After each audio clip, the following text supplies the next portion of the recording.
Ladies and gentlemen, the American jury and Bulldog Nation, today's show is sponsored by Deters Law. And I must begin with the big moment at the Oscars. First and foremost, I want to let you know that I stopped watching award shows years ago.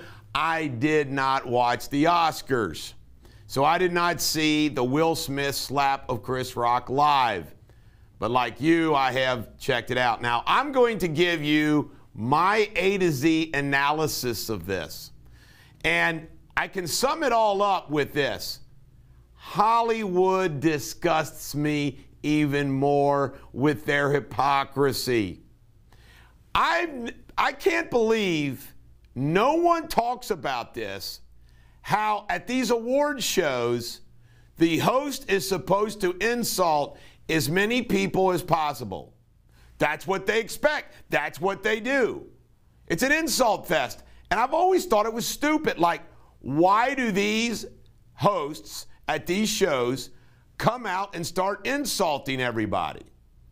But that's what the deal is. That's what they do. Chris Rock making that comment and joke, I thought it was mild beyond mild of what I've heard. And guess what Will Smith did? Will Smith's initial reaction was laughing. Laughing. Then he went up on the stage and slapped him. And you know what? I admire Chris Rock's chin. I admire Chris Rock's composure.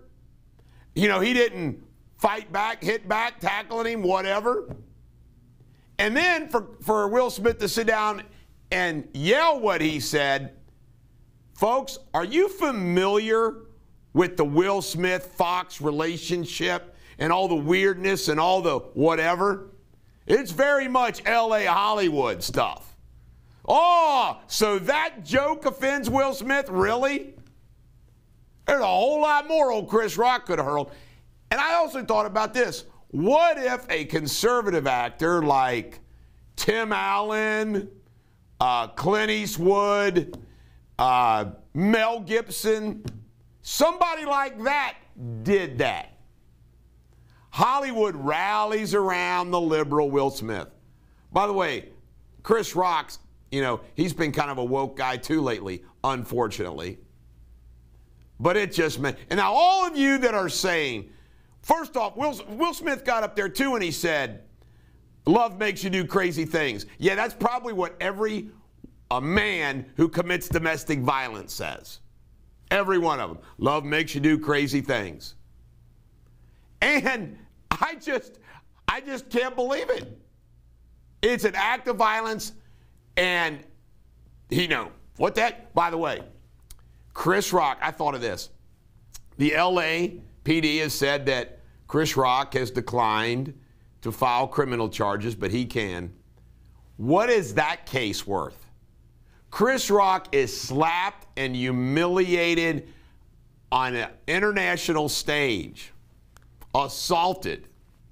Wow. So I don't like any of them. I used to like Chris Rock. I don't like any of them. I don't like Hollywood. I hate the hypocrisy. I hate it all.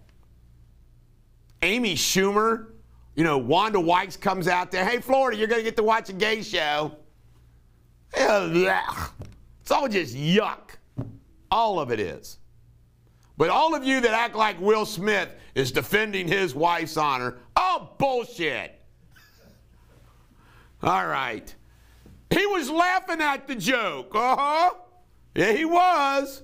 I said, oh. All right, Trump held a big old Georgia rally trying to help Purdue and Herschel Walker. And, you know, I don't want to recap the whole thing, but I love the part where he's talking about supply lines relative to his book and not getting glue. You don't have glue. But Trump's rallies are popular, still popular. Speaking of Trump, you know, Trump pushed NATO to want to defend themselves. You know what? Trump has got NATO better prepared for this Ukrainian crap going on, better than anybody has. And then let's turn to Joe Biden. Joe Biden comes out and says that he doesn't rule out first strike under certain circumstances of nuclear weapons. My God. Then we have a Russian tank driver who gave up his tank for a few bucks. You hear about the tank driver ran over, not that tank, but some unit actually ran over their tank commander.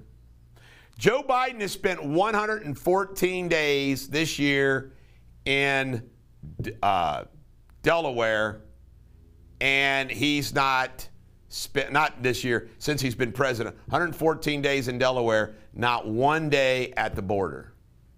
Interesting. Biden went and saw the troops. What a joke. He has to bring up Bo again, doesn't he? Got to bring up Bo. You see those soldiers looking at him?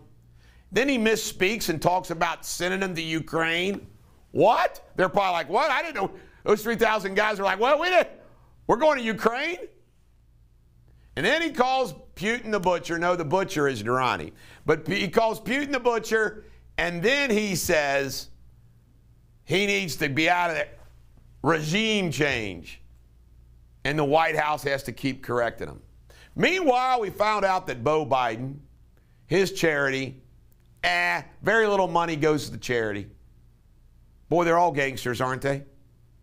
Then we have Bill Maher talking about badassery. I love Bill Maher, the way he's changed, of how important Zelensky is, that badassery still is important. Remember what I've been saying for years? It always cracks me up that in the movies and in real life, when it all goes down, all the weak people need a strong man to come in, or woman, to kick ass and save them. Happens every single time. Joe Biden wants to pass a billionaire minimum tax on everybody. A billionaire minimum tax. I don't know.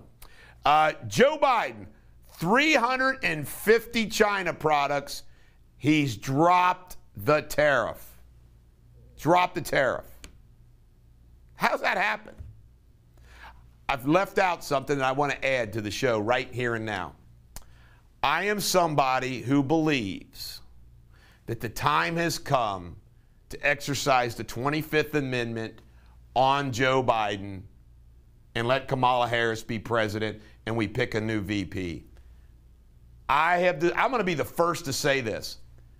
I've always thought to myself, well, you jump in the frying pan to the fire, whatever, however you want to say it. But I've decided that Joe Biden is so gone that our country would be better with Laugh-O-Matic as president than senile Joe. She would be less dangerous than him, how bad he is. Now, I want to stress this. The other thing I like about it is, let's go ahead and get the black woman president thing out of the way. Because, you know, it's like, let's just go ahead and get that out of the way. You know, because the liberals and the progressives, it's going to be next, well, then we got to have the gay president. And then we got to have the transy president. And then we're going to have this, I mean, you know how they do it. But let's just go ahead and get even though she's not black, let's just go ahead, they think she is, they act like she is. Let's go ahead and get Kamala Harris, black president, out of the way. But I'm serious. Joe Biden's senility and dementia is so freaking bad that I'd rather have Laugh-O-Matic than him. Wouldn't you? I mean, haven't we finally reached that point? Shanghai is quarantining 25 million people. Wow. Musk is musing whether or not there needs to be another platform to challenge Twitter. Please, Elon, do it. Consumer confidence is way, way, way, way down. Breaking records on lack of consumer confidence. Chris Wallace said that he left Fox News because he didn't like Tucker Carlson's documentary about January 6th and blah, blah, blah. Good golly. Don't you think he looks like a weasel? He looks and talks like a weasel. Nickname Weasel. Who wants massive wholesale abortion no matter what the circumstances are? Globalism equals abortion no matter what. An APPLEBEE'S executive said that he's glad about inflation because it's going to give them a chance to actually reduce wages. What a sick, sick guy. NBC airbrushed Leah Thomas. Eric Adams blames cops not patrolling as the reason for New York crime. You can't make that. Eric Adams blames the cops. A professor has admitted that he calls on white males last in his classroom. What kind of a professor does that? Last but not least, Easter inflation is going to wipe out the Easter bunny. This is the Bulldog. Every dog has their day. Have a great day.